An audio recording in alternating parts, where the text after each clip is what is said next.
আমাদের নিজেদের শুধু একটি প্রশ্ন করতে হবে, আমরা কি পরিশ্রম করছি? দিন শেষে আমরা কি করছি? তৃতীয় যে ব্যাপারটি নিয়ে আজ কথা বলবো, আগে আমি বলেছিলাম মহানবী সাল্লাল্লাহু আলাইহি সাল্লাম হয় আল্লাহর সন্তুষ্টির জন্য কিছু করতেন, নতুবা তার সৃষ্টির উপকারার্থে কিছু করতেন। আর আমাদের বেলায় দিনের অধিকাংশ সময় আমরা আত্মসেবায় ব্যয় করি।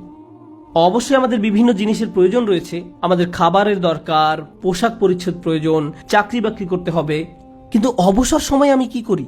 আয়াতটি কিন্তু আপনার দিনের 24 ঘন্টা সময় নিয়ে কথা বলছে না, আয়াতটি আপনার ফ্রি সময় নিয়ে কথা বলছে। আচ্ছা ঠিক আছে, আপনার এক্ষেত্রে কিছুই করার নেই, আপনাকে ভোর 5টায় ঘুম থেকে উঠতে হয়, 6টার মধ্যে অফিসে পৌঁছতে হয় এবং সন্ধ্যা 6টা পর্যন্ত অফিস করতে হয়, 7:30 পর্যন্ত ট্রাফিক জ্যামে আটকা থাকতে হয়। ঠিক আছে, কোনো সমস্যা নেই, আপনার কোনো অবসর নেই। কিন্তু যখন অবসর পান তখন কি করে সময় পার করেন? যখন ফ্রি থাকেন সে সময় কি করেন? আল্লাহ আপনার জীবনে সহজ সময় আনবেন কিনা তা নির্ভর করে আপনার অবসর সময় আপনি কি করেন তার উপরে। অবসর সময়ের কর্মকাণ্ড তা নির্ধারণ করবে। আপনি নিজের প্রতি সৎ থেকে আমাদেরকে প্রশ্ন করতে হবে, অবসর পেলে আমরা কি করি? আর আমাদের ছেলে মেয়েদের কিভাবে অবসর কাটাতে শেখাই?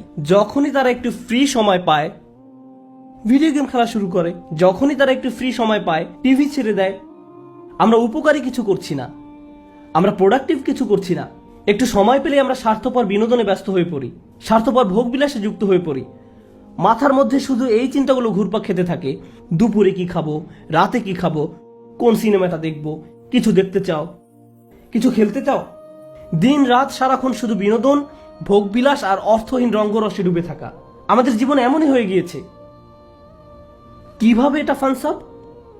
এটা ফানসাব নয়, আল্লাহর এই নির্দেশে ফাইজা ফারাগতা ফানসাব। কোন ব্যক্তি যদি এভাবে আমোদ প্রমোদের মাঝে নিজেকে হারিয়ে ফেলে তখন কি হবে জানেন? এগুলো তার জীবনকে আরো কঠিন করে তুলবে।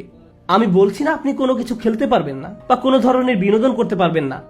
আমি জানি এটা গ্রীষ্মের সময়, স্কুল ছুটির কারণে বাচ্চারা এখন খেলাধুলা করতে চায়, এটা ঠিক আছে, কিন্তু তাদেরকে একই সাথে শেখাতে হবে কিভাবে সময়ের উত্তম ব্যবহার করতে হয়। তারা এটা শিখতে পারবে না যদি তারা আপনার কাছ থেকে না শেখে।